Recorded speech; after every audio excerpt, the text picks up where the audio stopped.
All right, OCLionsFan.com. We're doing a weekly match preview for the Saturday, June 6th game versus Chicago Fire. We have Ron from City Soccer Talk as usual, and say hey, Ron.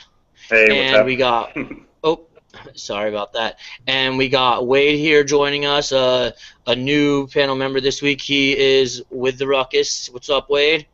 Hello, everybody. Glad you So. actually invited me on here. Of course, man, anytime. So, just a quick, brief overview of the Fire. They have 2 losses, 2 draws, and a win in their last 5, so they're not in the best form. They have 3 designated players. The one that I'm most familiar with is Sean Maloney. The other 2 I personally have never heard of until I started doing a little research about the team. A dude with the last name of Akam from Ghana, and another guy who is Igboneaki. I don't know who he is or where he's from, but I'm glad I didn't have to spell that last name growing up.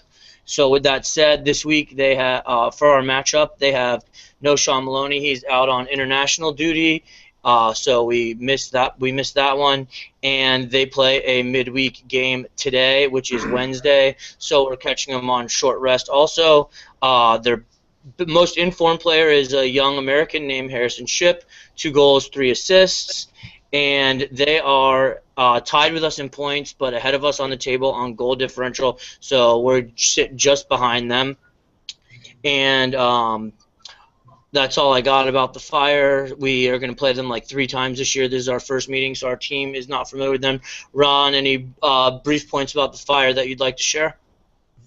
I think it's going to be an entertaining matchup. They like to play pretty open like we do. They might go with a 4-4-1-1 or a 4-2-3-1, but either way, they're going to like to control the ball, and they're going to want to play offensive, which should actually work in our favor because we're going to want to do the same thing, which should leave the game pretty wide open because both teams will want to attack, and the defenses will probably both be vulnerable. So I think it'll be an entertaining affair. And Wade, we'll just spin. We'll just jump right in, and I'll just spin to you right off Ron's point. What do you think the defense needs to do this week to get 3 points in Chicago, Wade? Well, I know from last week, there's a lot of attention. Look, we got caught up in maybe one mismatch. We made maybe one mistake, and we had to pay for it. But as far as us concerned, I think we should just stick to communicating a little bit better. We will. And Rafael Ramos, I don't think he should really keep his head down, because it was just a simple matter where, size advantage was different. But I don't think we should really worry about it as much. We have this other team like Chicago Fire. Their matchup. I don't see too much size disadvantages here, and so it should be an even playing field. So it's going to be very interesting as far as both teams matching up. And as far as our defense, I think with Colin coming back, hopefully, I didn't see anything yet determining if he's going to come back. But if he does, that will be a huge advantage for us. All right, and Ron, just to spin off his point because I spun off your point to him, so we'll go back to you now. He mentioned a brief miscommunication. The biggest miscommunication I saw last week actually led to the second goal, where Kamara goes almost unmarked, and I just wanted your thoughts about why that miscommunication was so bad because it looked like Hines left his spot and he kind of left Bowden, came over and made a late attempt, but it was terrible. Your thoughts on that and how we can make that improve this week? I know we don't have to play an attacker like Kamara, but Yeah, thank God. Well, obviously, both goals were very similar, where Rafael Ramos gets hung out to dry on the first one, and then Luke Bowden, who should be a little bit better in the air than Ramos, obviously. Whenever you get beat in the air on simple crosses like that, you have to look at the 2 center backs and go, okay, well, why wasn't one of the guys, marking the guy that got the header, especially when it's a guy like Kamara. Luke Bowden shouldn't be covering Kai Kamara. It's as simple as that. So you know, we should have Colin back this week, which will help that. And you know, going forward, they have to eliminate these, you know, little mental mistakes, these individual breakdowns, because it's killing them on a weekly basis. So just to go back to the Colin point, both of you mentioned it. Last night in the coach's show, the coach didn't. He said that Colin is fit, but he didn't say that he would play. He was really non-committal. He just from what I gathered in a recap, that they said that he was enjoying the playing time with Hines and St. Ledger, and I know last week he said he enjoyed the communication. St. Ledger. I don't necessarily know Colin's coming back. I really hope he is, because I'm not displeased with St. Ledger, but it just appeared to me that the Hines and Colin combination was a little bit better. So with that said, let's jump into projected lineups for this week. We still have Shea. I mean, last week he missed on the red, but this week he's away on international duty. Wade, what do you think about this week's lineup? Who do you think will start out on the wing? And maybe if you think there'll be any other changes in the lineup from last week, just general thoughts. Adrian Heath, I think he has quite a bit of options of what he wants to do, or maybe he can toy around with our roster. With Pedro coming back, being so strong about that equalizer, that goal, that was something else, but he's looking full strength. So maybe he can take maybe another player and maybe toggle around and practice and see where somebody else could fit, where Breck would be, where he could open up other lanes, and like how we were having a little bit of success when they pulled Breck Shea back. That's what I'm thinking. All right, I don't necessarily like anybody in mind because I wasn't prepared for that, to be honest. Oh, no worries. Ron, go ahead. This week's going to be tough to predict because I'd like to see Ribeiro at right mid, but you know, there's a chance he probably comes in and plays for Laren. So, I mean, I think you can argue either way positively that, I mean, he needs to be on the field, so he'll be on the field somewhere.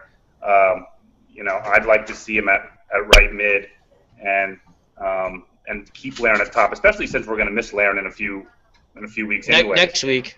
Yeah. So, you know, Adrian Heath can work around that. I'm really kind of sick of seeing Avila, but you know, he does his job that Heath likes. You know, and I can't figure it out. I'd also like to see Rivas stay at left mid, although that's going to be, you know, I know a lot of people hate Rivas this week, but I like the chances that he creates, even though he hasn't finished them.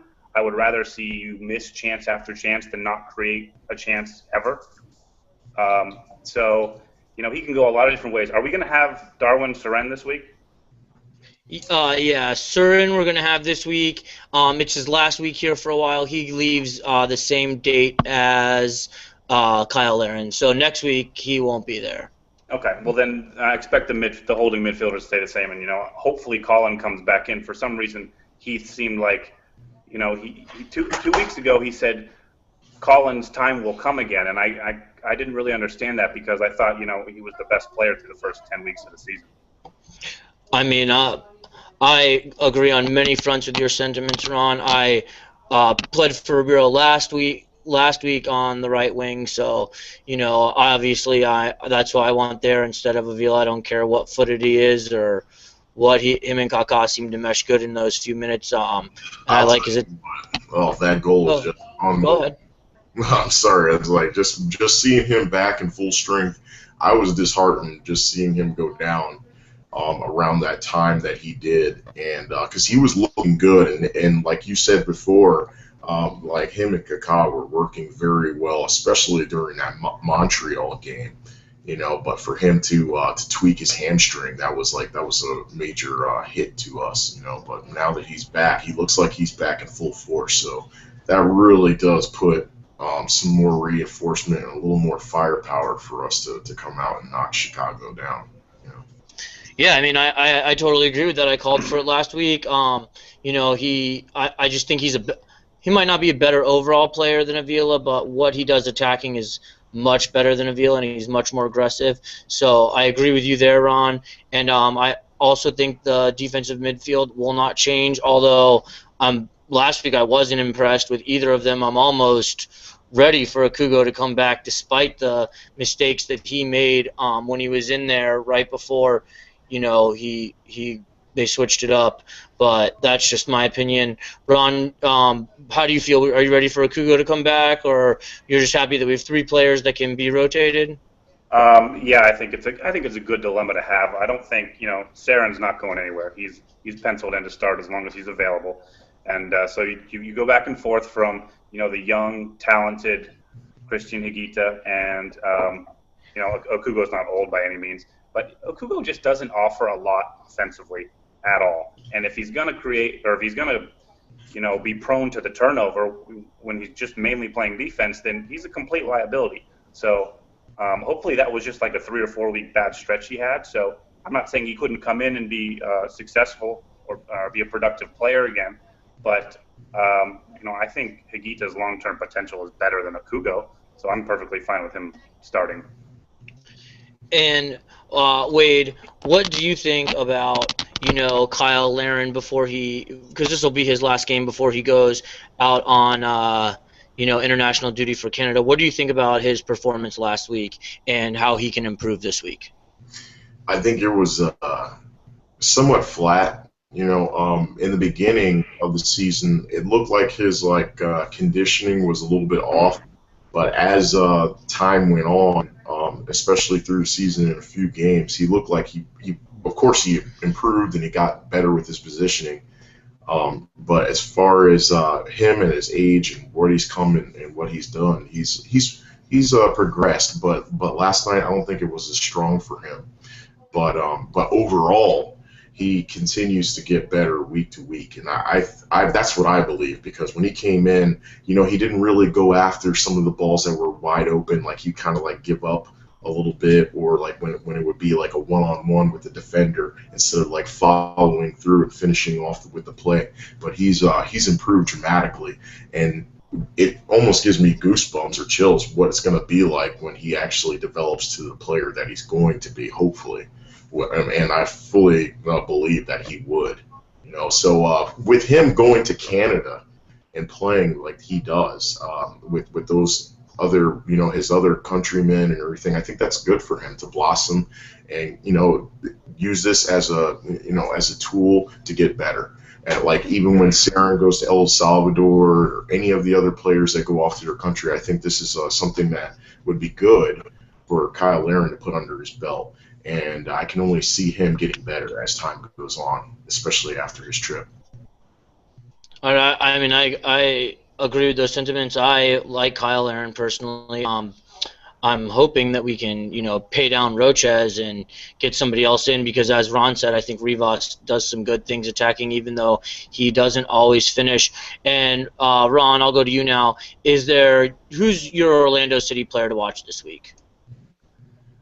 Well, it's probably a no-brainer, but it's going to be Pedro Ribeiro. I can't imagine he would be kept out of the starting lineup. And, if Heath wants to go with him at striker to give Larin a break, or if he wants to go with him at right mid, either option is fine. You can argue both ways, but as long as Ribeiro is on the field, and I love the way he works with Kaká.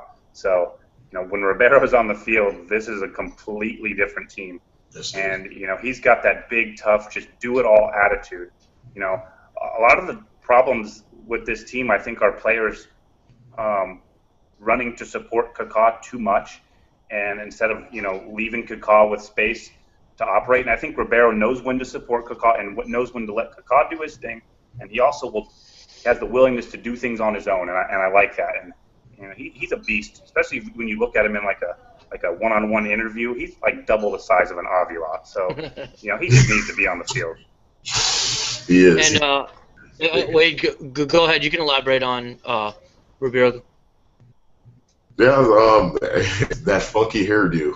I kind of love it too. But he's a physical specimen. He does change up the game, and the way his intelligence is on the field, like he was saying, like Ron was saying, him and Kaká, they were working something out before he was injured.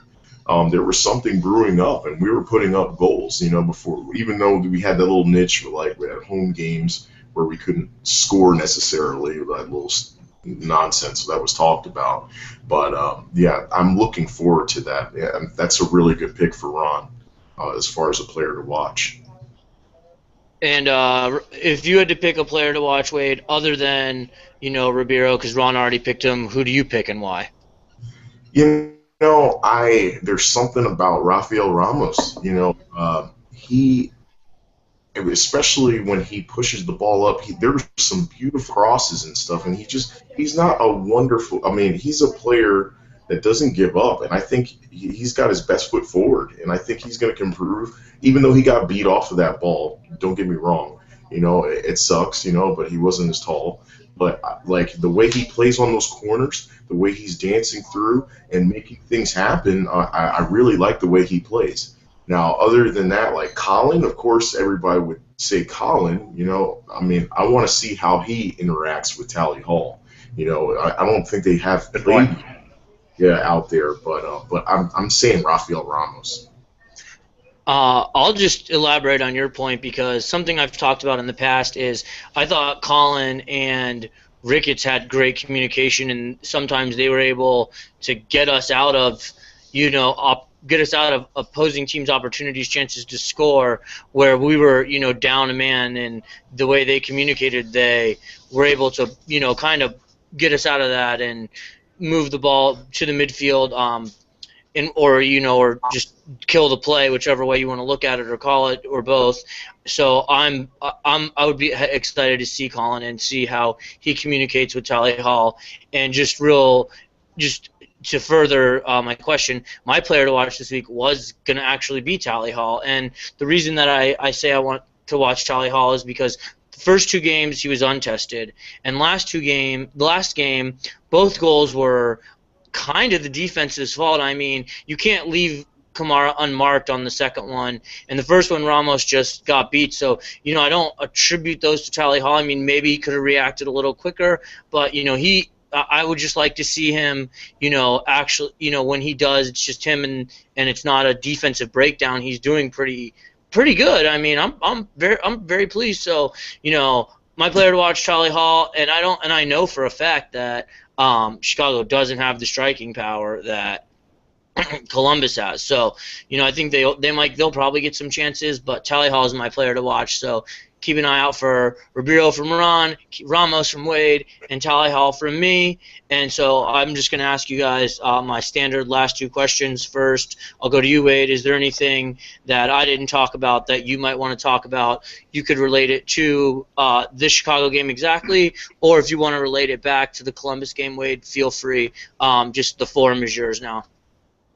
I would actually say I support Adrian Heath. He's taken. I read some articles here and there. But his patience with the players, I think it'll pay off. I think he's done a very good job with an unpredictable roster that we've had. And the productivity, it's kind of been a hit or miss. And sometimes you get the lucky strike, but I think he's done a really good job rallying the guys together, and even with the injury issues, and hopefully I give him my best wishes, especially when we start having players depart for national supporting of their own teams, their country. All right, and Ron, anything you want to talk about that I didn't hit? Well, just some basic points. Chicago's really good at home. They've won 4 games at home, and this is, I would argue this is the biggest game of the season so far, just because if we want to make the playoffs, we're likely going to be fighting with Chicago for that 6th seed. Maybe Toronto's in there, and somebody else could jump up, but Chicago is that team that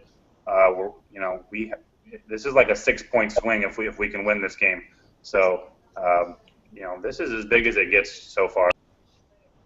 Agreed. This month is crazy. This is we need to get some wins, and draws are just not enough. And Ron is hitting it right dead on the head. He's very right with what he's saying. We really need to dig deep, and this is one of the bigger games. It's almost like every week it's starting to happen where we have to dig deep, and we have to get these games. We've already had enough slip away. And Adrian actually brought that up. There's been a few games that we've let go, and even when we had a 10-man advantage at home, that's one of those that we left the points on the table. So Ron is completely right. I think this is going to be a very good matchup, but I think our boys can take it and go into Chicago and get our 3 points. I don't want to curse them here. And we usually say, I'll just segment right in then. That makes my transition to close here real easy. You pick a win, Wade. What's your score prediction? Oh, I hate score predictions. All right, well you can just pick with the win. I don't even care if it's just 1-0. I'd rather see Tally Hall shut them down, and I wouldn't even mind maybe 1, maybe 2. I would hopefully in my book it would be 2-0. And then let's get out of there with our 3 points and move on to the next. All right, and before I go to Ron, who is the guru of picking, seeing how he's 2 for 2 with 2 ties, I'll go first and I'll let Ron conclude. Usually I conclude, but I'm gonna, I haven't been right yet. So, Ron seeming to hit the nail on the head, so I'll leave you guys with Ron. I think that Orlando City will go there, and I'm gonna say that we draw. I think we're gonna leave some points on the board. I think we're gonna compete all game like we have in pretty much every game except for where we went down 10 men to Columbus. But I don't think we do it this week. I think it's just Why? Yeah. Why? What is your reasoning? Come on, man. My reasoning. You're making this tough on Lions Fans TV. I gotta know what's this.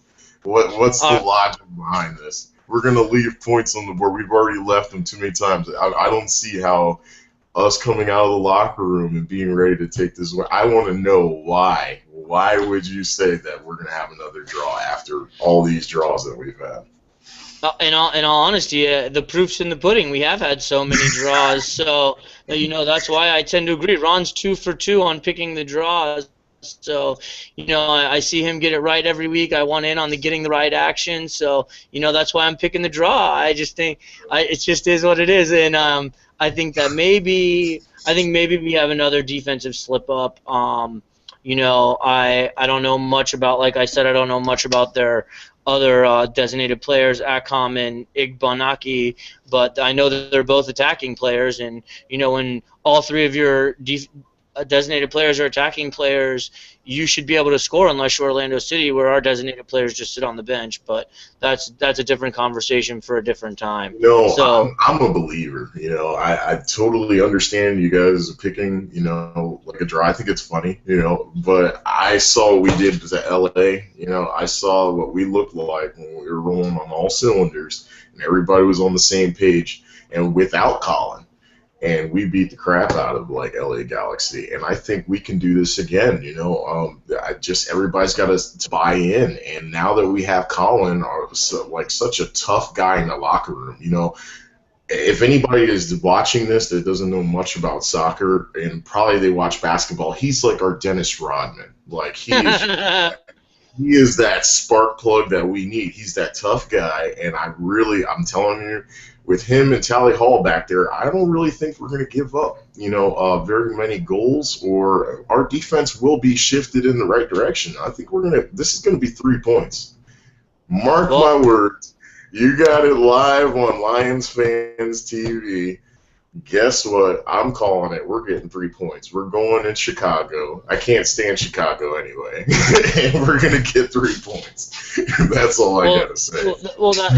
That's why I have different opinions on Fan TV. So everyone has their opinion. That's why I got you on here, to bring something different. Thanks for coming on, man. And now, Ron. Thank you, guys. I mean, but I'm just like, somebody's got to break this up. You know what? I want Ron to be wrong. I want him to be wrong. Well, he hasn't made his projection yet, so we don't know. Ron, the pressure's on you, bud. Yeah, the pressure's on you, buddy, because you know what? All of our supporters, even in the ruckus, man, I'll even have to make a TIFO that says Ron is wrong. It will start tonight. I have the right people. I'll just make a few phone calls with some of the brothers and sisters, man. We just got to get that started. Ron is wrong. Ron is wrong. All right, and Ron, go ahead. What's your prediction? You're the 2 for 2 here. Oh, no audio. Uh-oh, no audio? Can you Yeah, hear me? I don't know where his audio went. Because he's wrong. Because he's wrong. Oh, Yeah, he looks like he's frozen on my cam. no, your audio's done. Oh, okay. Yep. All right. Well, Ron's audio's done. I don't know what happened there. I can hear Wade. Wade, you can hear me? Yes, I can. Yep. And I think Ron can hear us both. So maybe Ron's not picking this week, so he can't be wrong. Wade, you're gonna have to wait another week. Ron, want to try again? Nope. Maybe, I don't know what's up. Anyway, well, you can find Ron and his no prediction this week, or maybe he'll write an article with a prediction in it. 2-1 Orlando or Chicago? Oh, 2-1 Orlando, Ron picks. All right, Ron's pick is 2-1 Orlando. You can see it in this little box down here. I didn't click to him because I didn't know he was doing the projections. I can go back to it. All right, Ron, your projection nonverbal. Orlando. Hey, at least you think we won, man. That's all I'll take. All right. You know, because I think, honestly, it's going to be 2-0. You know, I think we're going to win, man. We got this. I think we're going to be pumped up, bro. You know it. You know it. well, wait, that's why I wanted to get you on here, because you're always pumped up, man. On your fan cam, you were pumped up. So, you know, I like it. I like the energy. I need it, or I need it more. But anyway, you can find Ron at City Soccer Talk. And you can find him on this match preview most weeks. And I want a special thanks to Ron, even though he can't say thanks. Thank you, Ron. And thank you to our new panelist, Wade. Hopefully we'll have him on here some more.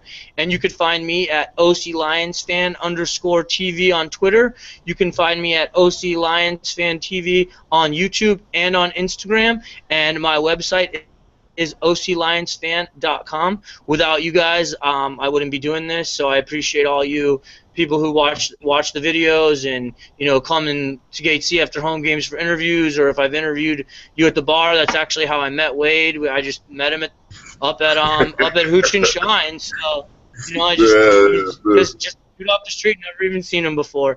But now, you know, I got him on here, and it could be you next if you come to get interviewed. But thank you again, everybody. Again, if there's, you know, any way you think I can improve the channel, or anything that you think I could be doing better weekly match preview-wise, or in the fan cam, feel free to get a hold of me. I love your guys' feedback. Come to Gate C for the home games. Peace out!